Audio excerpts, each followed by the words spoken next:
আজ ঐতিহাসিক ৭ই মার্চ, বাঙালির গণজাগরণের দিন। আমরা এই দিন উপলক্ষে এটিএন বাংলার বিশেষ অনুষ্ঠানে আপনাদেরকে স্বাগত জানাচ্ছি। আপনাদের সঙ্গে আছি আমি জয় মামুন। এই অনুষ্ঠানের শুরুতেই আমরা গভীর শ্রদ্ধার সঙ্গে স্মরণ করছি জাতির জনক বঙ্গবন্ধু শেখ মুজিবুর রহমানকে। তার যে ভাষণের ভিত্তিতে বাঙালি জাতি স্বাধীনতার স্বপ্নে উজ্জীবিত হয়েছিল, মুক্তিযুদ্ধে ঝাঁপিয়ে পড়েছিল, সেই ভাষণ এবং সেই দিন নিয়ে আজকের এই আলোচনায় দুজন অতিথি আমাদের স্টুডিওতে রয়েছেন। আমি প্রথমেই তাদের সঙ্গে আপনাদেরকে পরিচয় করিয়ে দিচ্ছি। আমার সঙ্গে আছেন এইচ.এন. আশিকুর রহমান এমপি, তিনি বাংলাদেশ আওয়ামী লীগের কোষাধ্যক্ষ, এবং আছেন ডক্টর শামসুজ্জামান খান, তিনি বাংলা একাডেমির মহাপরিচালক এবং বিশিষ্ট লেখক, শিক্ষাবিদ, চিন্তাবিদ। আপনাদের দুজনকে অনেক ধন্যবাদ আমাদের স্টুডিওতে আসবার জন্যে।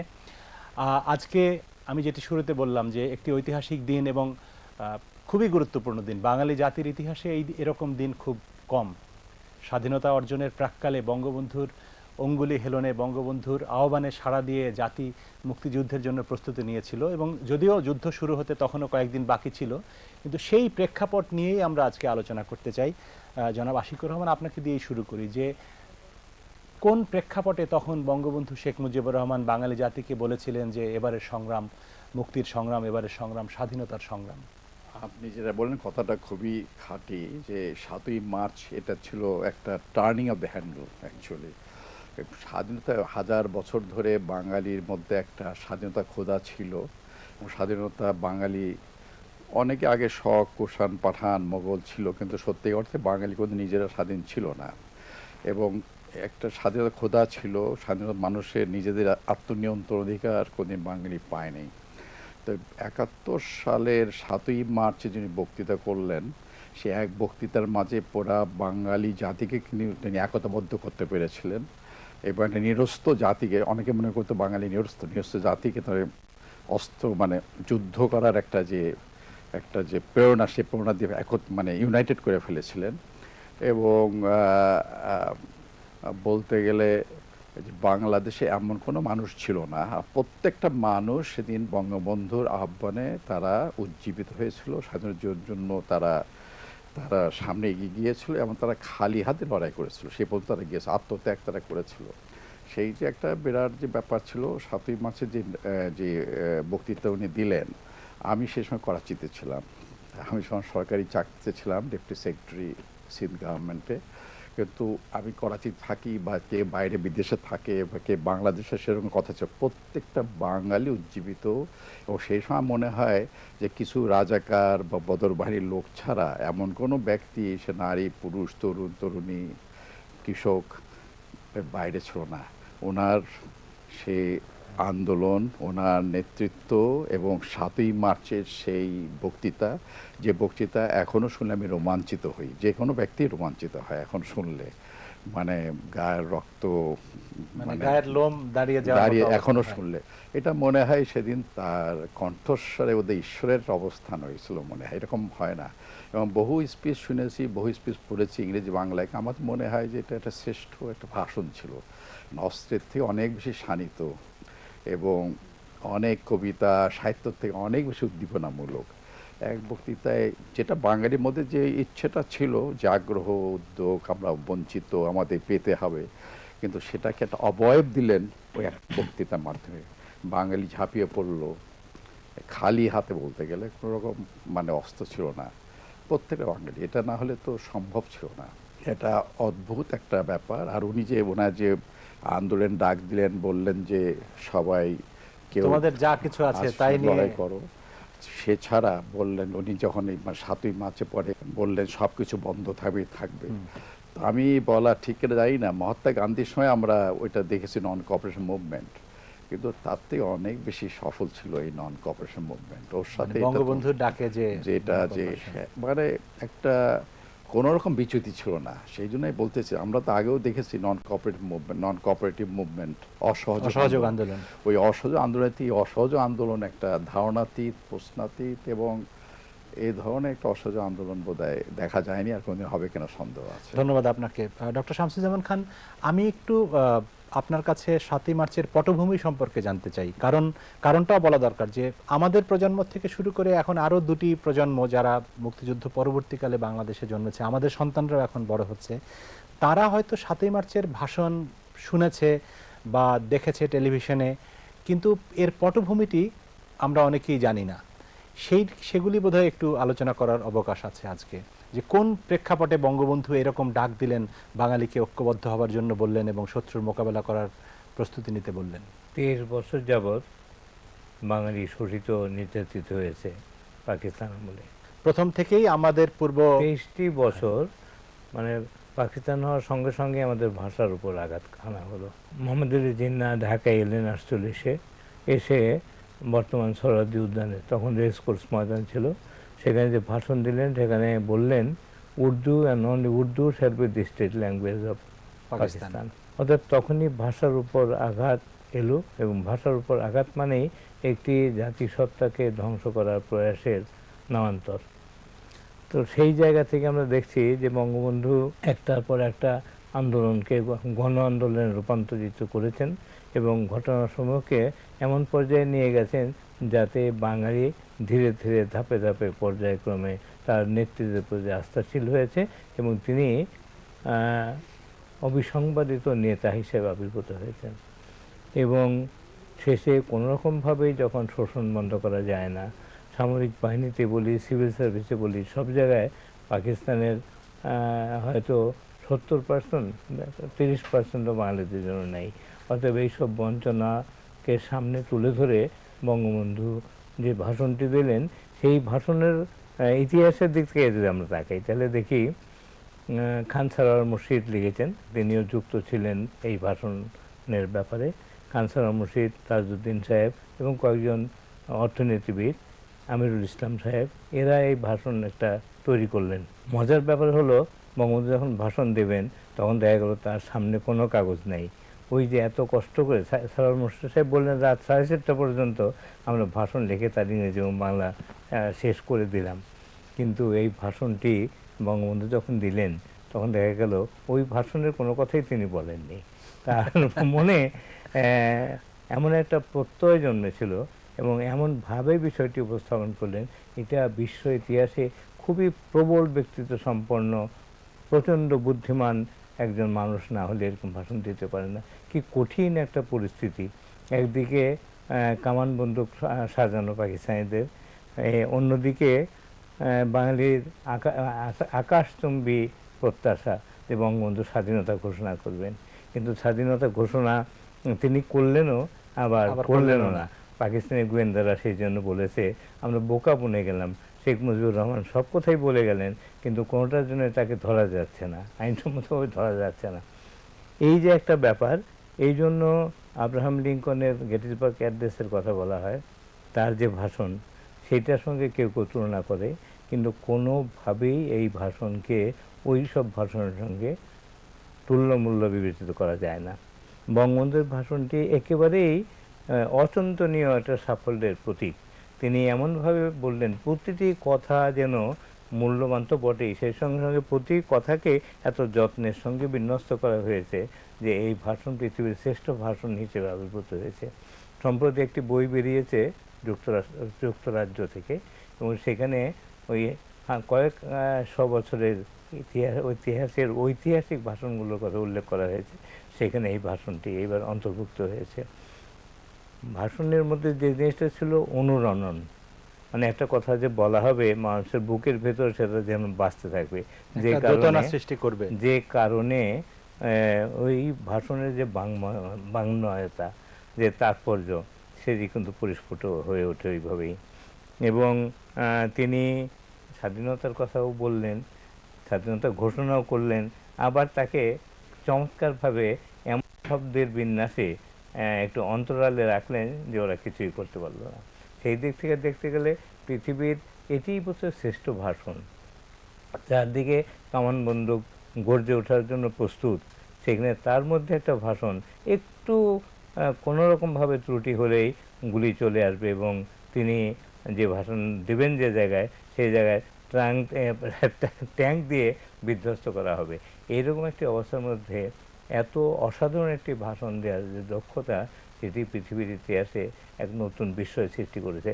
দেখেন এত বছর পরেও কিন্তু এই ভাষণ আমরা যখন শুনি তখন মনে হয় আজকেই প্রথম শুনলাম। হ্যাঁ, মানে যতবার শুনি পুরনো মনে হয় না। ওই যে অনুরণন, রেসোনেন্স বলে একটি শব্দ আছে, যে ভালো সাহিত্যকর্ম বা বাগ্মিতা এর রেসোনেন্সটা কীরকম, অনুরণন মানুষের মনে কতদিন চলতে পারে। ভালো গান একটা শুনলে আমরা কিন্তু বলি না যে এটা শুনেছি আর শোনার দরকার নেই, হ্যাঁ, সেরকম সেই অনুরণন ভেতরটা থেকে যায়। বঙ্গবন্ধু সেই ক্ষেত্রে অসাধারণ একটা দক্ষতা পরিচয় দিয়েছিলেন। ধন্যবাদ আপনাকে। আবারও একটু আশিকুর রহমান আপনার কাছে আসতে চাই যে ৭০-এর নির্বাচন একটি বড় ঘটনা, মানে ৭১-এর বা আমাদের মুক্তিযুদ্ধের পটভূমি রচনার ক্ষেত্রে ৭০-এর নির্বাচনে আওয়ামী লীগের বিপুল বিজয় এবং তারপরে ক্ষমতায় তিনি বলেছেন আমাকে গদিতে বসতে দিল না, এই জাতীয় সেই প্রসঙ্গটা যদি একটু আলোচনা করি আমরা। আসলে উনি বঙ্গবন্ধু ৭ই মার্চে যে ভাষণ দিয়েছেন এটা অসম্ভব একটা, অনেকগুলো জিনিসের মিশ্রণ তার মধ্যে আছে। একদিকে বিশ্লেষণ যে কীভাবে বঞ্চনা হয়েছে, একদিকে মানুষকে প্রেরণা যে আমাদের দরকার হলে যুদ্ধ করতে হবে খালি হাতে, অন্যদিকে একটা অসম্ভব মহত্ব ছিল, জেনারোসিটি, মানে যে তোমরা আমার ভাই, তোমরা বেরিয়েও না, মানে তোমরা যদি ঘরে ব্যারাকে থাকো তোমাদেরকেও টাচ করো না। আবার অন্যদিকে অর্থনৈতিক একটা ব্যাপার ছিল। এবং আরেকটা জিনিস ছিল, সেই সময় অনেকে বলতো যে বাংলাদেশের কোনো ইকোনমি হবে না, কিসিঞ্জারও বলেছিল বটমলেস বাস্কেট, বলেছিল উনি ধারণা করতে পারেন না যে এই পাটের ইনকাম দিয়ে পেট্রোল কিনে দেশটা চলতে পারে, ওই জায়গা ছিল। কিন্তু বাংলাদেশের মানুষের ভিতরে যে শক্তি আছে, অন্তর্নিহিত যে সৃজন শক্তি আছে, এবং বাঙালি যে বীরের জাতি, বাঙালি অনেক কিছু করতে পারে, এটা অসম্ভব একটা বিশ্বাস ওনার ছিল, সেটাও কিন্তু প্রতিফলিত হয়েছে। তা না হলে একটা মানুষ কিন্তু একটা হাওয়ার পরে সামনে এগিয়ে যেতে পারে না। What you saying, it was because of his conviction যে বাঙালি পারবে সামনে হবে। নির্বাচনে গেলেন, সেটাও উনি জানতেন যে উনি তার বিজয় সুনিশ্চিত, এবং মানুষকে তিনি একতাবদ্ধ করছেন এবং সংকল্পবদ্ধ করছেন। এবং আমার মনে হয় ভাষা আন্দোলন থেকে আমরা যে ধাপে ধাপে এগিয়ে গিয়েছি, তারপরে 6 দফা, তারপর 69-এ গণ আন্দোলন, ধাপে ধাপে একটা সংগ্রামের মধ্যে তিনি এগিয়ে গিয়েছেন। তা আমার যতদূর মনে হয় যে, এবং তার বক্তৃতার মধ্যে তিনি যেটা বলেছেন, এটা দিয়ে উনি জানতেন যে কোথায় আমাদের গন্তব্য, ও ঠিক যখন যেখানে যতটুকু দরকার সেই দিক দিয়ে গেটিসবার্গ স্পিচ, উনি তো বিজয়ী হওয়ার পরে গেটিসবার্গ স্পিচ দিলেন, বা মার্টিন লুথার কিং, একটা পিসফুল আন্দোলন ছিল। কিন্তু এখানে উনি বিরাট দানবীয় শক্তির বিরুদ্ধে, কারণ আইব খান বলেছিল যে we shall give him A answer, the answer with weapons, অস্ত্রের দিয়ে আমরা দেবো। এবং যে অনেকবার যে এলিগেশন আসছেন, তার কুসুমাস্তীর্ণ তার একটা অবস্থা ছিল সামনে, অথচ মানুষের সিকিউরিটি সম্বন্ধে ওনার চিন্তা করতে হয়েছে। তো সেই জায়গায় যে উনি একটা সার্কাসের দড়িয়ে পড়ে যেমন মানুষ হেঁটে যায়, সেই জায়গায় উনি সেইভাবেই কিন্তু বক্তৃতাটা দিয়েছেন। একদিকে বলছেন এটাই মুক্তির সংগ্রাম, এটি স্বাধীনতা সংগ্রাম, এবং বাঙালি যে বীরের জাতি, আমরা যে বীরত্ব তো দেখাইতে পারিনি, কিন্তু আমরা সবসময় তো বন্যার সাথে লড়াই করি, অপুষ্টির সাথে লড়াই করি, বঞ্চনার সাথে লড়াই করি, কিন্তু বাঙালি যে মৃত্যুর মধ্যেও মৃত্যুঞ্জয়, এই যে বিশ্বাসটা, বাঙালির প্রতি ভালোবাসা, বিশ্বাস, এটাকে উনি সঞ্চারিত করেছেন। সেই জন্য তো বাঙালি খালি হাতে লড়াই করতে পেরেছে। আমি বললাম যে এমন একটা বক্তৃতা উনি দিয়েছেন, এটা অস্ত্র কি, অস্ত্রের তো অনেক বড় বেশি অস্ত্র ছিল। যতবার শুনবেন আপনি রোমাঞ্চিত হবেন, যতবার শুনবেন আপনি উদ্বুদ্ধ হবেন, এবং সেটা, এবং ওনার নামেই কিন্তু যুদ্ধটা হয়েছে। অনেকে বলে, বিরোধী দলের সব বলে যে উনি তো ছিলেন না যুদ্ধের সময়, তাহলে তো ওই সাউথ আফ্রিকার নেলসন ম্যান্ডেলা ও তো 27 বছর ছিল জেলখানায়, হ্যাঁ জেলখানায় ছিল। তো কথা হলো যে একটা ফিজিক্যাল জিনিসটা নিয়ে তো টানাটানি করে, কিন্তু ফিজিক্যাল উপরে যে মেটাফিজিক্যাল একটা ব্যাপার আছে, একটা ইন্দ্রিয়, তার নামেই তো যুদ্ধ, তার নামে উনি ওখানে বসেন, যেটা বলেছেন তার নামই তো যুদ্ধ, এবং যেটা ইন্দ্রিয় গ্রাহ্য না কিন্তু ইন্দ্রিয়তীত, অনেক বেশি শক্তিশালী তার বক্তৃতা ছিল, তার প্রেরণা ছিল। এটা বক্তৃতার পিছনে যে ব্যাকগ্রাউন্ডটা ছিল, আমাদের ইতিহাসটা ছিল, এবং সেই জন্য বললাম তার বক্তৃতার মধ্যে ইট ইজ ভেরি রিচ ইয়ে, অনেক কিছুই ছিল। তার অর্থনৈতিক আমাদের বঞ্চনা, তাদের পশ্চিম পাখিতে দিয়ে তাদের যে আমাদের প্রতি যে তারা আমাদের সবসময় বৈষম্য বা না, তারা আমাদেরকে একটা ঠকানোর চেষ্টা চলছে, নির্বাচন ফল দিচ্ছে না, সমস্ত জিনিস উনি খুব ভালোভাবে এটা দিতে পেরেছিলেন, এবং একটা অর্থনৈতিক যে অবস্থা সেটা দিতে পেরেছেন, এবং বাঙালি জাতি কেমন হবে, কি করা প্রয়োজন, এবং ঘরে যে কিছু রক্ত দিয়েছি, যখন রক্ত আরও দেবো, আর রক্ত যখন দিয়েছি, ইটস দ্য বেস্ট ফার্টিলাইজার, রক্ত দিলে মানে ইতিহাস তৈরি করা এদেশের যায়, মানুষকে মুক্ত অথচ করেছে। নতুন স্বাধীনতা আনা যায়, রক্তের যে একটা মানে রক্ত একটা সব থেকে শ্রেষ্ঠ সার, সেই সার আমরা যদি দিয়েছি তো নিশ্চিত হবে। তো এই যে অসম্ভব কনফিডেন্সটা উনি এটাকে মানুষের মধ্যে অন্তর্গত সঞ্চারিত করতে সঞ্চারিত পেরেছিলেন। করতে পেরেছিলেন। ডক্টর শামসুজ্জামান খান, উনি একটা জায়গায় বলেছেন যে আমি যদি হুকুম দেবার নাও পারি, তার মানে হচ্ছে যে তিনি জানতেন যে তিনি হয়তো ফিজিক্যালি থাকতে পারবেন না। সেই প্রেক্ষাপটে কি করে পরবর্তী সময়ে মানে এত অল্প সময়ের মধ্যে মুক্তিযুদ্ধ সংগঠিত হলো এবং আমরা জাতিগতভাবে ঐক্যবদ্ধ হলাম? কারণ আমাদের প্রজন্মের কথা যদি আমরা বলি, আমরা তো জন্মের পর থেকেই মোটামুটি বুদ্ধি হওয়ার পর থেকে দেখি বাংলাদেশ দ্বিধাবিভক্ত। এ যদি বলে এই কথা, আরেকজন বলে আজকে শুক্রবার, আরেকজন বলবে না শনিবার। সেরকম একটা জাতিকে কি করে বঙ্গবন্ধু এরকম ঐক্যবদ্ধ করলেন? এবং তিনি এটাও বুঝেছিলেন যে তিনি হয়তো নাও থাকতে পারেন সামনে, তাকে হয়তো ফাঁসি দেওয়া হতে পারে, মেরে ফেলা হতে পারে, বন্দি করা হতে পারে, কিন্তু তোমরা তোমাদের কাজ চালিয়ে যাবে, আমি তোমাদেরকে দিক নির্দেশনা দিয়ে দিলাম। বঙ্গবন্ধু তখন প্রমাণ সাইজের চাইতে বড়ভাবে আবির্ভূত হলেন। সাধারণ মানুষ এতটাই ঐক্যবদ্ধ হলো যে বোধহয় এই প্রথমবার গোটা বাঙালি জাতি একীভূত হতে পারল। এবং তিনি কিন্তু ওই সময়েই প্রথমবার এবং হয়তো শেষবারও ওই সময়েই বাঙালি জাতির নেতায় পরিণত হয়েছেন এবং তার প্রতিটি কথা মানুষ ধৈর্য ধরে শুনছে, আগ্রহের সঙ্গে শুনছে এবং বাস্তবায়িত করার জন্য প্রয়াস চালাচ্ছে। এবং আপনি দেখেন তিনি ধাপে ধাপে এমনভাবে কথাগুলো বলেছেন, সবই কিন্তু যুক্তিপূর্ণ। উনি বলেছেন যদি একজনও সত্য কথা বলে তাহলে আমরা তার কথাও শুনব। এবং পাকিস্তানিদেরও বলেছে তোমরা ব্যারাকে থাকো, যদি ব্যারাকে থাকো আমাদের কোনো বক্তব্য নেই, কিন্তু মাঠে এসো না। বাঙালি বীরের জাতি উনি কথাটা বললেন, এটাও আসলে সত্য। গ্রিক সেনাপতি আলেকজান্ডার অল্প বয়সে মারা গেছেন, 30-33 বছর বয়সে মারা গেছেন।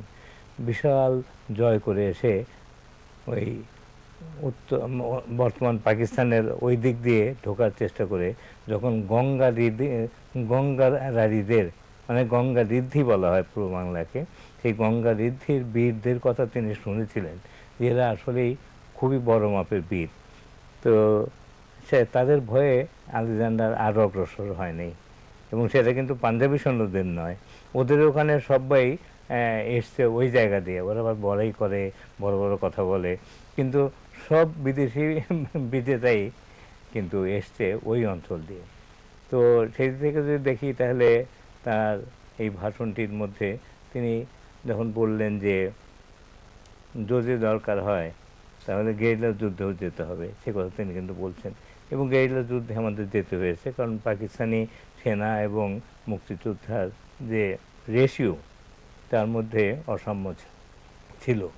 সেই গেরিলা যুদ্ধটাও বাঙালির সমাজের মধ্যে যদি গ্রহণযোগ্যতা না থাকতো তাহলে কিন্তু আমরা সফল হতে পারতাম না। তিনি জানতেন যে এটা বাঙালি এখন এতটাই ঐক্যবদ্ধ হয়েছে এবং তার নেতৃত্বে সম্পূর্ণ বিশ্বাস স্থাপন করেছে।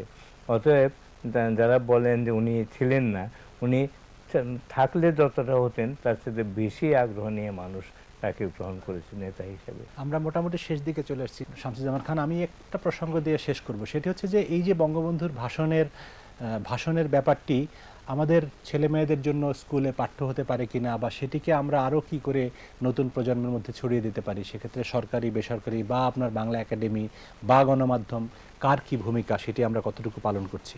এটা এই ভাষণটি অবিলম্বে নবম এবং দশম শ্রেণীর জন্য পাঠ্য করা উচিত। কারণ এই ভাষণটা এতটাই অসাধারণ, শিল্পগত চাতুর্যের দিক থেকে, শব্দবিন্যাসের দিক থেকে, এবং একটি প্রকৃত আবহাওয়া সৃষ্টি করা এবং দেশের রাজনৈতিক ইতিহাস, কারণ তাকে বঞ্চিত করা হয়েছে। তিনি মেজরিটি পেয়েছেন, তাকে ক্ষমতা পাকিস্তানরা দিচ্ছে না। সেই জায়গায় তিনি যে কৌশলগুলো অবলম্বন করলেন, তিনি কিন্তু সরকারি ঘোষণাগুলো দিয়ে দিলেন যে এত তারিখে আপনার যে বেতন নিয়ে আসবেন, কলকারখানায় শ্রমিকরা অংশগ্রহণ করছে তারা কি করবেন, এই সব কিন্তু দিক নির্দেশনা দিয়ে দিলেন। অর্থাৎ জনগণ কিন্তু বঙ্গবন্ধু শেখ মুজিবুর রহমানের হাতে রাষ্ট্রীয় ক্ষমতা তখন দিয়েই ফেলেছে। পাকিস্তানিরা তখন হয়ে গেছে হানাদার বাহিনী। এবং এই হানাদার বাহিনীর পক্ষে একটি জাতি যে বিজয়ের জন্য উন্মুখ হয়ে আছে, হাজার বছর ধরে স্বাধীনতা স্বপ্ন দেখেছে, তাদেরকে থামিয়ে রাখা যায় না, থামিয়ে রাখা যায়নি। এবং সেই জন্যই এবারের সংগ্রাম আমাদের মুক্তির সংগ্রাম, এবারের সংগ্রাম স্বাধীনতার সংগ্রাম। এটাও দেখেন কত সুবিন্যস্ত। মুক্তির কথাটা তো অতটা গুরুত্বপূর্ণ নয়, মুক্তি তো চলবেই, সেখানে আমাদের শব্দ ব্যবহার করছেন। পরের লাইন, এবারের সংগ্রাম স্বাধীনতার সংগ্রাম। এবং আমাদের একটা আমাদের কাব্যময়তা, বলেন না, কাব্যিক। যদি আমাদের বলতেন তাহলেই কিন্তু বঙ্গবন্ধুকে অ্যাটাক করা হতো। আচ্ছা, এবারের সংগ্রাম আমাদের মুক্তির সংগ্রাম, হ্যাঁ।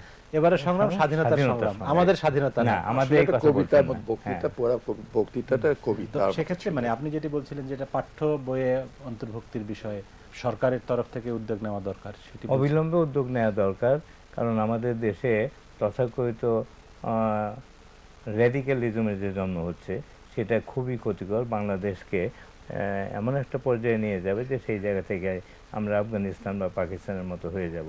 বঙ্গবন্ধুর নেতৃত্বের কথা, তার ওই অসাধারণ বক্তৃতার কথা এবং বাংলাদেশের জন্মের কথা ওই বই আছে বলে অবিলম্বে নবম দশম শ্রেণীতে পাঠ্য হওয়া উচিত। আপনাকে অনেক ধন্যবাদ ডক্টর শামসুজ্জামান খান এবং জনাব আশিকুর রহমান এমপি, আপনাকেও ধন্যবাদ। প্রিয় দর্শক, আমাদের আজকের আলোচনা এখানেই শেষ করছি এবং শেষ করার আগে আবারও আমরা এই দিনে স্মরণ করছি আমাদের জাতির জনক বঙ্গবন্ধু শেখ মুজিবুর রহমানকে। সবাই ভালো থাকবেন, শুভরাত্রি।